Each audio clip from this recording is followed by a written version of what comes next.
ਰਾਣਾ ਖਾਲਸਾ ਸਾਹਿਬ ਜੀ ਜਨਾਬ। ਇਹ ਜਿਹੜੀ ਪੰਜਾਬ ਦੀ ਤੁਸੀਂ ਗੱਲ ਕਰਦੇ ਹੋ, ਹਾਂਜੀ, ਉਹ ਗੱਲ ਕੋਈ ਸਾਨੂੰ ਸਮਝਾਓ ਵੀ ਕੀ ਗੱਲ, ਤੁਸੀਂ ਕਿਸ ਹਿਸਾਬ ਨਾਲ ਗੱਲ ਕਰਦੇ ਹੋ ਪੰਜਾਬ ਦੀ?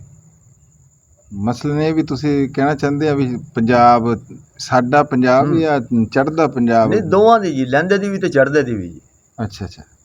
ਇਸ ਗੱਲ 'ਚ ਮੈਨੂੰ ਇੱਕ ਗੱਲ ਨਾ ਤੁਹਾਡੀ ਗੱਲ ਦੇ ਵਿੱਚੋਂ ਇੱਕ ਗੱਲ ਬੜੀ ਯਾਦ ਆ ਗਈ ਹਾਂਜੀ ਵੀ ਚੜ੍ਹਦਾ ਪੰਜਾਬ ਤੇ ਲਹਿੰਦਾ ਪੰਜਾਬ ਇਹ ਕੀ ਆ ਹੈ। ਹਾਂਜੀ ਅੰਜਮ ਸਰੋਇਆ ਸਾਹਿਬ ਦੀ ਮੈਨੂੰ ਇੱਕ ਗੱਲ ਯਾਦ ਆ ਗਈ ਕਿ ਇਹਦੇ 'ਚ ਇੰਨਾ ਕੀ ਫਰਕ ਆ ਵੀ ਉਹ ਚੜ੍ਹਦਾ ਤੇ ਇਹ ਲਹਿੰਦਾ। ਬੜਾ ਪੰਜਾਬ ਖੂਬਸੂਰਤ ਜਿਹੜਾ ਜਵਾਬ, ਨਾ ਬੜਾ ਖੂਬਸੂਰਤ ਜਵਾਬ। ਹੈ, ਬਾਕੀ ਸਾਰੀ ਉਹ ਸਾਂਝ ਹੈ। ਬਾਕੀ ਸਾਰੀ ਸਾਂਝ ਹੈਗੀ ਆ, ਇੱਕ ਲਕੀਰ ਆ ਵਿੱਚ ਵੱਜ ਗਈ ਹਾਂ ਤੇ ਬਾਕੀ ਪੰਜਾਬ ਇੱਕ ਹੀ ਆ। ਸਾਡਾ ਕਲਚਰ ਇੱਕ, ਸਾਡੀ ਸਕਾਫਤ ਇੱਕ, ਇੱਥੇ ਤੱਕ ਕਿ ਸਾਡੇ ਰਵੱਈਏ ਵੀ ਇੱਕ ਆ। ਰਵਈਏ ਇੱਕ, ਜਮਣਾ ਪਰਨਾ ਹਰ ਚੀਜ਼ ਇੱਕ ਯਾਰ। ਸਾਡੇ ਨੈਣ ਨਕਸ਼ ਇੱਕ, ਸਾਡੇ ਰੰਗ ਇੱਕ, ਜ਼ੁਬਾਨ ਇੱਕ, ਸਾਡੀ ਜ਼ੁਬਾਨ ਇੱਕ ਯਾਰ। ਰਸਮੋ ਰਿਵਾਜ ਜਿਹੜੇ ਸਾਡੇ ਸਾਰਾ ਹੈ, ਸਿਸਟਮ ਹਾਂਜੀ। ਇੱਕ ਇੱਕੋ ਹੀ ਹੈ। ਤੇ ਪਿਆਰ, ਖਿੱਚ ਵੀ ਉਤਨੀ ਹੈ ਰਾਣਾ ਸਾਹਿਬ। ਹਾਂਜੀ ਹਾਂਜੀ ਹਾਂਜੀ, ਖਿੱਚ 'ਚ ਵੀ ਫਰਕ ਕੋਈ ਨਹੀਂ। ਪਿਆਰ ਮੁਹੱਬਤ। ਸਾਡੇ ਬਜ਼ੁਰਗ ਹਾਲੇ ਤੱਕ ਵੀ ਦੇਸ ਕਰਦੇ ਆ ਜੀ। ਹਾਂਜੀ, ਇਸ ਤਰ੍ਹਾਂ ਹੀ ਆ ਜਿਹੜੇ ਹੈ ਜੀ। ਭੁੱਲੇ ਆ ਜੀ। ਨਹੀਂ ਜੀ ਧਰਤੀ ਨਾਲ ਪਿਆਰ ਹੋ ਜਾਂਦਾ ਨਾ ਉਹ ਭੁੱਲੇ ਨਾ ਸੀ ਭੁੱਲੇ। ਹਾਂਜੀ ਭਾਈ ਖਾਲਦ ਨਾਲ ਇਹ ਬੜੀ ਪੁਰਾਣੀ ਗੱਲ ਆ। ਅਸੀਂ ਨਾ ਮੈਟ੍ਰਿਕਸ ਪੜ੍ਹਿਆ ਕਰਦੇ ਸੀ, 10ਵੀਂ ਦਾ ਸਟੂਡੈਂਟ ਦੇਖ ਲਓ ਹੁਣ ਕਿੰਨੀ ਕੁ ਉਮਰ ਹੁੰਦੀ ਹੈਗੀ। ਦਿਲ 'ਚ ਬੜੀ ਚਾਹਤ ਹੋਵੇ ਨਾ ਜੀ ਇਹਨਾਂ ਨੂੰ, ਨਾ ਜੀ ਆਪਣੇ ਚੜ੍ਹਦੇ ਪੰਜਾਬ ਦੇ ਨਾ ਭਰਾਵਾਂ ਨੂੰ ਦੇਖਣ ਦੀ, ਇਹਨਾਂ ਨਾਲ ਗੱਲਾਂ ਕਰਨ ਦੀ, ਇਹਨਾਂ ਦਾ ਹੈ ਬੜਾ ਸ਼ੌਕ ਹੋਵੇ ਦਿਲ 'ਚ ਕਿ ਸਾਡੇ ਭਰਾ ਬਜ਼ੁਰਗਾਂ ਕੋਲ ਸੁਣਦੇ ਸੀ, ਉਹ ਜਿਸ ਤਰ੍ਹਾਂ ਬਜ਼ੁਰਗਾਂ ਨੇ ਮੁਹੱਬਤ ਨਾਲ ਸੁਣਾਣੀ, ਉਹਦੇ ਹਿਸਾਬ ਨਾਲ ਦਿਲ 'ਚ ਮੁਹੱਬਤ ਪੈਦਾ ਹੋਗੀ। ਹਾਂਜੀ। ਜੇ ਬਜ਼ੁਰਗ ਨਫ਼ਰਤ ਨਾਲ ਦੱਸਦੇ, ਸਾਡੇ ਦਿਲ 'ਚ ਨਫ਼ਰਤ ਪੈਦਾ ਹੋ ਜਾਣੀ। ਹੂੰ। ਉਸ ਦੌਰ ਦੇ ਵਿੱਚ ਦੇਖ ਲਓ ਜੀ ਕਿ 10ਵੀਂ ਦਾ ਸਟੂਡੈਂਟ ਉਮਰ ਕਿੰਨੀ ਕੁ, ਫਿਰ ਉਹਦੇ ਵਾਸਤੇ ਇਜਾਜ਼ਤ ਲੈਣੀ ਬਾਬਾ ਗੁਰੂ ਨਾਨਕ ਸਰਕਾਰ ਸਾਹਿਬ ਦੇ ਜਨਮ ਦਿਨ 'ਤੇ ਜਾਣਾ ਹੋਵੇ। ਪਤਾ ਲੱਗਿਆ ਕਿ ਉੱਥੇ ਸਾਰੇ ਸਰਦਾਰ ਭਰਾ ਆਉਂਦੇ ਆ। ਮੈਂ ਭਾਈ ਸ਼ਮਸ਼ਾਦ ਸਾਰੇ ਅਸੀਂ ਜੀ ਇੱਥੋਂ ਜੀ ਘਰ ਵਾਲਿਆਂ ਕੋਲ ਬਹੁਤ ਮੁਸ਼ਕਿਲ ਨਾਲ ਇਜਾਜ਼ਤ ਲਈ ਜੀ। ਅਸੀਂ ਉੱਥੇ ਪਹੁੰਚੇ ਜੀ, ਫਿਰ ਨਨਕਾਣਾ ਸਾਹਿਬ ਜੀ ਜ਼ਫਰਵਾਲ ਉਤਰ ਕੇ ਅਸੀਂ ਗਏ 63 ਹੈ ਨਾ ਜੀ ਆਪਣਾ ਪਿੰਡ ਜੀ। ਹਾਂਜੀ 63 ਗਏ, ਉੱਥੇ ਅਸੀਂ ਤਕਰੀਬਨ 809 ਦਿਨ ਰਹੇ। ਉਹਨਾਂ ਨੇ ਸਾਡੀ ਬੜੀ ਖਿਦਮਤ ਕੀਤੀ, ਬੜਾ ਪਿਆਰ ਕੀਤਾ, ਸਾਰੇ ਪਿੰਡ ਵਾਲਿਆਂ ਨੇ ਸਾਨੂੰ ਬੜੀ ਇੱਜ਼ਤ ਦਿੱਤੀ। ਉਸ ਤੋਂ ਬਾਅਦ ਫਿਰ ਅਸੀਂ ਗਏ ਬਾਬੇ ਗੁਰੂ ਨਾਨਕ ਸਰਕਾਰ ਦੇ ਦਰਬਾਰ 'ਤੇ ਜੀ। ਉੱਥੇ ਜਾ ਕੇ ਭਰਾਵਾਂ ਨੂੰ ਮਿਲੇ, ਸਾਰਿਆਂ ਨੂੰ ਉਹਨਾਂ ਨਾਲ ਮਿਲ ਕੇ ਬੜੀ ਸਾਨੂੰ ਖੁਸ਼ੀ ਹੋਈ। ਮਕਸਦ ਹੈ ਕਿ ਉਹਨਾਂ ਨਾਲ ਮਿਲਣ ਦੀ ਸਾਨੂੰ ਇਤਨੀ ਖੁਸ਼ੀ ਸੀ ਨਾ ਵੀ ਉਹਨਾਂ ਨੂੰ ਮਿਲ ਕੇ ਸਾਨੂੰ ਬੜੀ ਤਸਕੀਨ ਪਹੁੰਚੀ। ਜਿਸ ਤਰ੍ਹਾਂ ਅਸੀਂ ਘਰ ਦੇ ਇੱਕੋ ਫਰਦ ਯਾਰ, ਆਪਸ 'ਚ ਭਰਾ ਬੈਠੇ ਗੱਲਾਂ ਕਰ ਰਹੇ ਆ, ਵਿਹੜੇ 'ਚ ਬੈਠੇ ਨਾ ਜੀ, ਭਰਾ ਗੱਲਾਂ ਜਿਵੇਂ ਆਪਾਂ ਗੱਲਾਂ ਕਰ ਰਹੇ ਆ, ਇਵੇਂ ਅਸੀਂ ਉਹ ਗੱਲਾਂ ਕਰ ਰਹੇ। ਕੋਈ ਮਸਨੋ ਨਹੀਂ ਮਹਿਸੂਸ ਹੋਇਆ, ਕੋਈ ਤਫਰੀਕ ਨਹੀਂ, ਕੋਈ ਵੰਡ ਨਹੀਂ ਮਹਿਸੂਸ ਹੋਈ, ਵੀ ਇਵੇਂ ਜਿਵੇਂ ਆਪਣੇ ਬੰਦਿਆਂ 'ਚ ਚਲੇ ਗਏ। ਮੁਹੱਬਤ ਦੇਖੋ ਜੀ, ਅਸੀਂ ਬੜਾ ਅਰਸਾ ਦਰਾਜ਼ ਜਾਂਦੇ ਰਹੇ ਜੀ। ਤੇ ਤਾਂ ਹੀ ਤਾਂ ਪੰਜਾਬੀ ਨੂੰ ਵੱਖ ਸਮਝਦੇ ਆ ਦੂਸਰੇ ਜਿਹੜੇ ਹੈ ਬਹੁਤ ਸਾਰੇ ਲੋਕ ਜਿਹੜੇ। ਇਹ ਜਿਹੜੇ ਜੇ ਗੱਲ ਕਰੀਏ ਨਾ ਆਪਾਂ ਪੰਜਾਬੀ ਲੋਕਾਂ ਦੀ, ਪੰਜਾਬੀ ਬੜੇ ਜੋਲੀ ਮਾਹੌਲ ਬੰਦੇ, ਹਾਂਜੀ ਹਾਂਜੀ ਬੜੇ ਮੌਜੀ। ਹਾਂਜੀ। ਜੇ ਤਾਂ ਇਹਨਾਂ ਦੀ ਤਬੀਅਤ ਦੀ ਗੱਲ ਕਰੀਏ ਨਾ, ਜੇ ਮੂਡ 'ਚ ਹੋਣ ਨਾ, ਮੌਜ 'ਚ ਹੋਣ, ਤਾਂ ਫਿਰ ਇਹਨਾਂ ਦੇ ਕੋਲੋਂ ਭਾਵੇਂ ਗੱਡੇ ਲੈ ਕੇ ਲੰਘ ਜਾਓ, ਜੋ ਮਰਜ਼ੀ ਕਰ ਇਵੇਂ ਜੀ। ਤੇ ਜੇ ਇਹ ਆਪਣੀ ਅੜੀ ਤੇ ਆ ਜਾਣ ਨਾ, ਫਿਰ ਕੱਬੇ ਬਹੁਤ ਖੜੇ ਹੋ ਜਾਣ ਫਿਰ ਕੀੜੀ ਨਹੀਂ ਲੱਗਣੀ। ਬਹਿੰਦੇ ਨਹੀਂ ਕਰ ਦੇਣੀ ਕੀੜੀ, ਫਿਰ ਕੀੜੀ ਨਹੀਂ ਲੱਗਣੀ। ਪਰ ਤੇ ਇਹਨਾਂ ਦਾ ਐਟੀਟਿਊਡ ਵੀ ਵੱਖਰਾ ਰਾਣਾ ਸਾਹਿਬ। ਹਾਂਜੀ, ਪੰਜਾਬੀਆਂ ਦਾ ਜਿਹੜਾ ਰਵੱਈਆ ਤੇ ਐਟੀਟਿਊਡ ਹੈ ਜਿਹੜੀ ਤੁਸੀਂ ਗੱਲ ਕਰ ਰਹੇ ਆ, ਇਹਨਾਂ ਦਾ ਆਪਣਾ ਹੀ ਸਵੈਗ ਹੈ ਜੀ।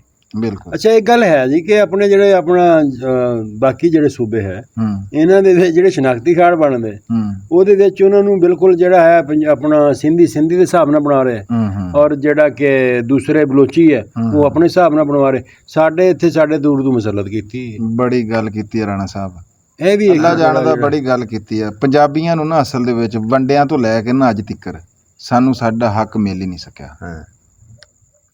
ਚੜ੍ਹਦੇ ਪੰਜਾਬ ਦਾ ਨਹੀਂ ਮੈਨੂੰ ਪਤਾ, ਲਹਿੰਦੇ ਪੰਜਾਬ ਦੀ ਗੱਲ ਕਰੀਏ ਨਾ, ਇਹ ਸਾਡਾ ਹੱਕ ਆ ਕਿ ਗੌਰਮੈਂਟ ਨੂੰ, ਸਾਡੀ ਹਕੂਮਤਾਂ ਨੂੰ ਇਹ ਗੱਲ ਚਾਹੀਦੀ ਹੈ ਕਿ ਆਪਸ਼ਨਲ ਹੋਣਾ ਚਾਹੀਦਾ। ਜੇ ਕੋਈ ਪੰਜਾਬੀ 'ਚ ਬਣਾਉਣਾ ਚਾਹਵੇ, ਉਹ ਪੰਜਾਬੀ 'ਚ ਆਪਣਾ ਸ਼ਨਾਖਤੀ ਲਾਮਤ ਹੈ ਨਾ, ਸ਼ਨਾਖਤ ਆ ਨਾ ਜੀ। ਅੱਛਾ, ਮੇਰਾ ਇੱਕ ਮਾਈਂਡ ਕੰਮ ਕਰਦਾ ਜੀ, ਉਤਲੀ ਸਤ੍ਹਾ ਦਾ ਤਾਂ ਪਤਾ ਨਹੀਂ ਹੈ, ਲੇਕਿਨ ਜੋ ਕਿ ਹੈ ਜਿਹੜਾ ਸਾਡਾ ਹੈ ਨਾ ਕਮਰਸ਼ੀਅਲ ਥੀਏਟਰ, ਇਹਦੀ ਵਜ੍ਹਾ ਨਾਲ ਸਾਨੂੰ ਬਹੁਤ ਨੁਕਸਾਨ ਪਹੁੰਚਿਆ ਪੰਜਾਬੀ ਨੂੰ।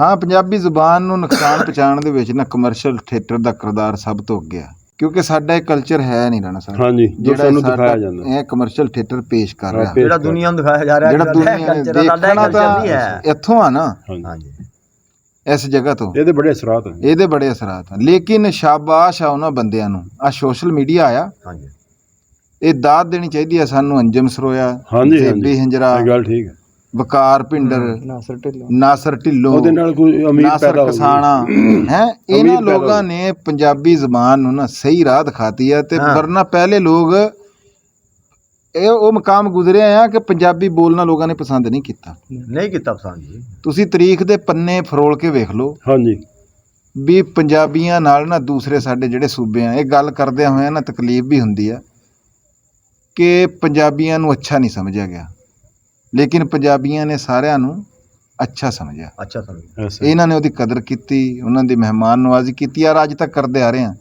ਤੇ ਹੁਣ ਵੀ ਆ ਪਿਛਲੇ ਦਿਨਾਂ 'ਚ ਵੀ ਤੁਸੀਂ ਸੁਣਿਆ ਹੋਣਾ ਹਾਂਜੀ ਵੀ ਆ ਪੰਜਾਬੀ ਉਹ ਜਿਹੜੇ ਉਧਰ ਪਹਿਲੇ ਉਹ 7 ਬੰਦਿਆਂ ਨੂੰ ਜਿਹੜਾ ਆ ਹਾਂ ਹਾਂ ਉਹਨਾਂ ਨੇ ਪਹਿਚਾਣ ਕੀਤੀ, ਪਹਿਚਾਣ ਕਰ पंजाबी ਨੂੰ ਪਤਾ ਬਸ ਕਿ ਅੱਲਾਹ ਤਾਲਾ ਆਸਾਨੀ करे जी, कोई हाँ, पाक ऐसे है नहीं जैसा कि पंजाबियों ਨੂੰ ਸਮਝਿਆ ਜਾਂਦਾ। ਹੈ ਜੀ ਜਿਹੜੇ ਮਤਲਬ ਆਪੇ ਲੜਾਉਣਾ ਚਾਹੁੰਦੇ ਜੀ ਬਸ। ਪੰਜਾਬੀ ਤਾਂ ਯਾਰ ਬੜਾ ਭੋਲਾ ਹੈਗਾ। ਗੱਲ ਇਲਮ ਦੀ ਆ, ਉਹਨਾਂ ਤੱਕ ਜੋ ਪਹੁੰਚਣਾ ਉਹੋ ਜੀ ਗੱਲ ਆ, ਹਾਂਜੀ ਉਹਦੇ ਮੁਤਾਬਕ ਉਹ ਅਮਲ ਕਰਦੇ ਆ। ਲੇਕਿਨ ਇਹ ਬੰਦਿਆਂ ਜਿਹੜੇ ਮੈਂ ਨਾਮ ਲਏ ਆ ਨਾ ਬੰਦੇ, ਇਹ ਬੰਦਿਆਂ ਨੇ ਪੰਜਾਬੀ ਨੂੰ ਬੜਾ ਪ੍ਰਮੋਟ ਕੀਤਾ। ਹਾਂ ਲੇਕਿਨ ਇਹ ਗੱਲ ਇੱਕ ਗੱਲ ਹੈ ਜੀ ਰਾਣਾ ਸਾਹਿਬ ਇਹਦੇ ਚ ਵੀ ਚੜ੍ਹਦੇ ਪੰਜਾਬ ਨੂੰ ਨਾ ਤੁਹਾਨੂੰ ਇੱਕ ਕ੍ਰੈਡਿਟ ਦੇਣਾ ਪੈਣਾ। ਹਾਂਜੀ ਤੁਸੀਂ ਰਾਣਾ ਸਾਹਿਬ ਇੱਥੇ ਆਪਣੀ ਸ਼ਨਾਖਤੀ ਅਲਾਮਤਾਂ ਤੱਕ ਵੀ ਜਿਹੜਾ ਨਾ ਪੰਜਾਬੀ ਤੋਂ ਅੱਖਾਂ ਚੁਰਾਉਂਦੇ ਰਹੇ, ਚੁਰਾ ਲੈ। ਬੋਲਦੇ ਹੋਏ ਵੀ ਤੁਸੀਂ ਝੱਕਦੇ ਰਹੇ। ਹਾਂਜੀ ਉਹਨਾਂ ਬੰਦਿਆਂ ਨੇ ਪੰਜਾਬੀ ਲੈਂਗੁਏਜ ਨੂੰ ਇੰਟਰਨੈਸ਼ਨਲ ਲੈਂਗੁਏਜ ਬਣਾਇਆ। ਇਹ ਗੱਲ ਐਸਾ ਹੀ ਉਹਨਾਂ ਬੰਦਿਆਂ ਨੇ ਜੀ ਪੰਜਾਬੀ ਨੂੰ ਕੀਤਾ ਪ੍ਰਮੋਟ।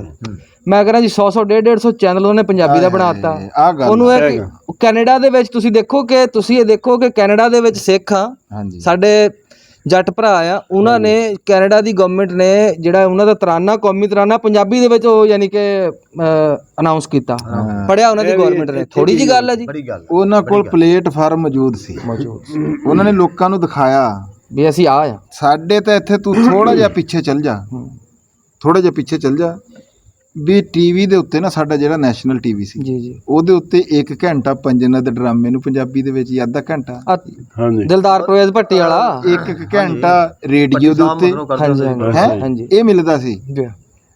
ਅੱਜ ਸਾਡੇ ਟੀਵੀ ਦੇ ਉੱਤੇ ਉਹ ਵੀ ਮੌਜੂਦ ਕੋਈ ਉਹ ਵੀ ਕੋਈ ਨਹੀਂ ਮੌਜੂਦ, ਇੱਕ ਲਫ਼ਜ਼ ਦੇਖੋ ਜੀ ਸਾਡੇ ਸਕੂਲਾਂ ਦਾ ਟੀਚਰ ਸਾਡੇ ਬੱਚੇ ਨੂੰ ਡਾਂਟਦਾ ਆ ਹਾਂ ਕਿ ਤੂੰ ਆਪਣਾ ਤਾਰਫ ਤੂੰ ਉਰਦੂ ਚ ਬੋਲ, ਉਹ ਉਸ ਨੂੰ ਇੱਕ ਆਪਣਾ ਸਿੰਬਲ ਸਮਝਦੇ ਆ ਕਿ ਸਾਡਾ ਸਟੇਟਸ ਸਿੰਬਲ ਆ ਉਰਦੂ, ਤੇ ਜਦ ਕਿ ਬੱਚਾ ਕੰਫਰਟੇਬਲ ਆਪਣੀ ਮਾਦਰੀ ਜ਼ਬਾਨ ਚ ਬੋਲਣ ਚ। ਹਾਂਜੀ ਲੇਕਿਨ ਸਾਡਾ ਟੀਚਰ ਸਾਡੇ ਬੱਚੇ ਨੂੰ ਡਾਂਟ ਰਿਹਾ ਜੀ ਤੂੰ ਪੰਜਾਬੀ ਚ ਕਿਉਂ ਗੱਲ ਕੀਤੀ ਹੈ, ਬਦ ਤਹਿਜ਼ੀਬੀ ਦੱਸੀ ਹੈ ਜੀ, ਤੂੰ ਇਹਨੂੰ ਗਵਾਰਪਨ ਜਾਂ ਜਹਾਲਤ ਦੱਸ ਦੇ। ਜਹਾਲਤ, ਹਾਂ ਇਹ ਗੱਲ ਇਹ ਸਮਝਿਆ ਜਾਂਦਾ, ਇਹ ਸਮਝਿਆ ਜਾਂਦਾ ਇਹ ਜੀ। ਸਮਝਿਆ ਜਾਂਦਾ। ਹਾਲਾਂਕਿ ਉਰਦੂ ਸਾਡੀ ਕੌਮੀ ਜ਼ੁਬਾਨ ਆ, ਸਾਨੂੰ ਉਹਦੇ ਨਾਲ ਮੁਹੱਬਤ ਆ, ਕੋਈ ਸ਼ੱਕ। ਸਾਨੂੰ ਪਿਆਰ ਆ ਉਹਦੇ ਨਾਲ, ਹਾਂਜੀ। ਲੇਕਿਨ ਸਾਡਾ ਹੱਕ ਪੰਜਾਬੀ ਆ, ਦੇਖੋ ਜੀ ਮਾਂ ਬੋਲੀ ਆ ਨਾ ਜੀ, ਮਾਂ ਬੋਲੀ ਆ। ਮਾਦਰੀ ਜ਼ਬਾਨ ਐਵੇਂ ਤਾਂ ਨਹੀਂ ਜੀ।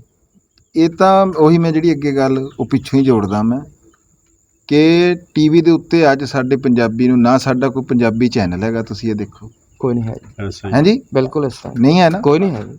ਸਾਡਾ ਨਾ, ਸਾਡਾ ਉੱਥੇ ਕੋਈ ਹਿੱਸਾ ਉੱਤੇ ਆ ਤਾਂ ਸੋਸ਼ਲ ਮੀਡੀਆ ਵਾਲਿਆਂ ਬੰਦਿਆਂ ਦਾ, ਸੋਸ਼ਲ ਮੀਡੀਆ ਨੂੰ ਦੁਆਵਾਂ ਦੇਣੀਆਂ ਚਾਹੀਦੀਆਂ ਜਿਹਨੇ ਸਾਡੀ ਪੰਜਾਬੀ ਨੂੰ ਲੈਨ ਸਿੱਧੀ ਕਰਤੀ, ਮੰਜ਼ਲ ਵੱਲ ਨੂੰ ਮੂੰਹ ਕਰਤਾ, ਬੰਦੇ ਲਾਗੇ ਦੇਖਣ ਨਹੀਂ ਤਾਂ ਗਲਤ ਟ੍ਰੇਨ ਦਾ ਟਿਕਟ ਲਿਆ ਹੋਇਆ ਸੀ। ਗਲਤ ਟ੍ਰੇਨ ਦਾ ਟਿਕਟ। ਨਹੀਂ ਨਹੀਂ ਇਹ ਬੜਾ ਅੱਛਾ ਇਹਨਾਂ ਦਾ ਹੈ ਜੀ, ਅੱਲਾਹ ਪਾਕ ਆਸਾਨੀ ਕਰੇ। ਅੱਲਾ ਉਹਨਾਂ ਨੂੰ ਜਜ਼ਾ ਦੇਵੇ ਜੀ। ਹਾਂਜੀ ਹਾਂਜੀ, ਜਿਨ੍ਹਾਂ ਬੰਦਿਆਂ ਨੇ ਅਸੀਦ ਕੀਤੀ ਲੋਕ ਆ ਜਿਹੜਿਆਂ ਦਾ ਮੈਂ ਨਾਮ ਲਿਆ ਆਪਣਾ ਆਪਣਾ ਕੰਟਰੀਬਿਊਸ਼ਨ ਹੈ ਹਰ ਬੰਦੇ ਦਾ ਜੀ। ਹੁਣ ਹਰ ਬੰਦਾ ਇਹਦੇ ਚ ਆਪਣਾ ਹਿੱਸਾ ਪਾ ਰਿਹਾ ਆ, ਤੇ ਇਹ ਇੱਕ ਉਮੀਦ ਦੀ ਕਿਰਨ ਆ। ਤੇ ਅਸਲ ਪੰਜਾਬੀ ਵੀ ਇਹੀ ਆ ਰਾਣਾ ਸਾਹਿਬ, ਇਹੀ ਉਹ ਕਮਰਸ਼ੀਅਲ ਥੀਏਟਰ ਨੇ ਤਾਂ ਸਾਡਾ, ਉਹ ਤੇ ਸਾਡੇ ਨਾਲ ਉਹਨਾਂ ਦਾ ਲੱਗਦਾ ਉਹਨਾਂ ਨੇ ਸਾਡੇ ਜ਼ੁਲਮ ਕੀਤਾ, ਮਾੜਾ ਕੀਤਾ ਸਾਡੇ ਨਾਲ। ਸਾਡੇ ਨਾਲ ਹਾਂਜੀ।